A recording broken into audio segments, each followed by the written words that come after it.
Magandang araw, Pilipinas. Panandalian pero napakaraming ulan ang bumuhos kahapon dahil sa trough ng low pressure area at habagat.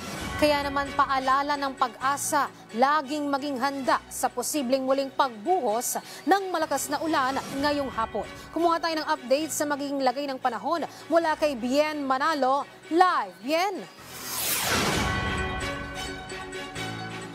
Kenneth, Luisa, bagamat dalawang low pressure area ang binabantayan sa ngayon ng Pag-asa sa loob ng Philippine Area of Responsibility, sabi ng Pag-asa ay mababa naman ang posibilidad na maging ganap na bagyo mga ito. Pero posibleng nilang lumakas pa rin dahil nasa karagatan ng mga ito.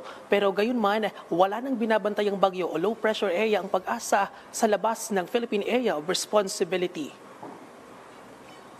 Huling namataan ng low pressure area 90 km east-northeast ng Daet Camarines Norte.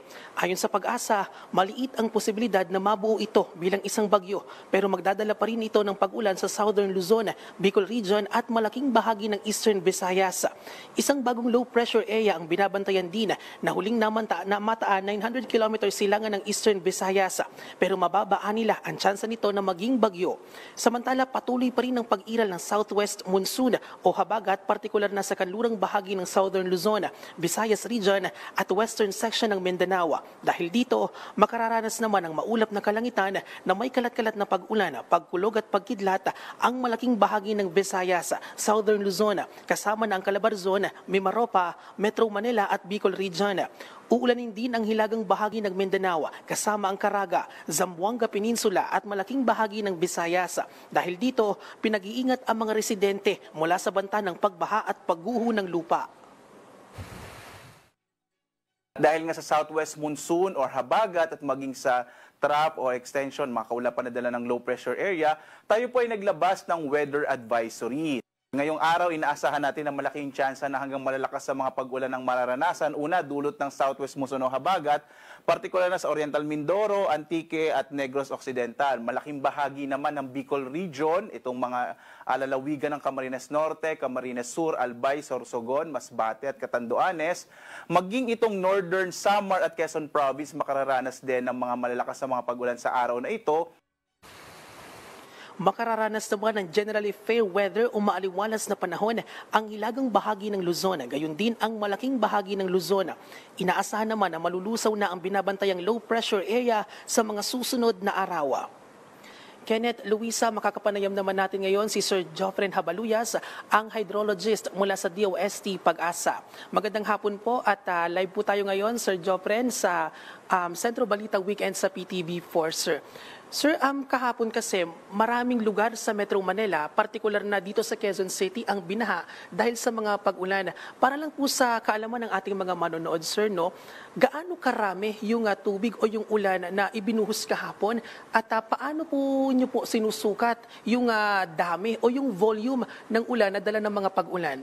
So, una muna po doon po sa question nyo kung paano po sinusukat yung ulan. So, meron po tayong synoptic station located po dito sa Science Garden. So, manually recorded po, manually nila sinusukat yung pag-ulan using rain gauge. And then, meron din tayong corresponding na automated rain gauges po installed din within Metro Manila. So, ang na-record po kahapon, ang pinaka-peak na rainfall is between 2 to 3 p.m. So, around 96 to 105 millimeters of rainfall. So, yung 96 to 105 millimeters of rainfall po is corresponding po sa return period na 10 to 15 years. Ibig sabihin, ang pag-ulan na ito ay hindi masyadong nangyayari, unusual. Nangyayari lang siya in once every 10 to 15 years. So, ibig sabihin, sir, yung intensity, malakas.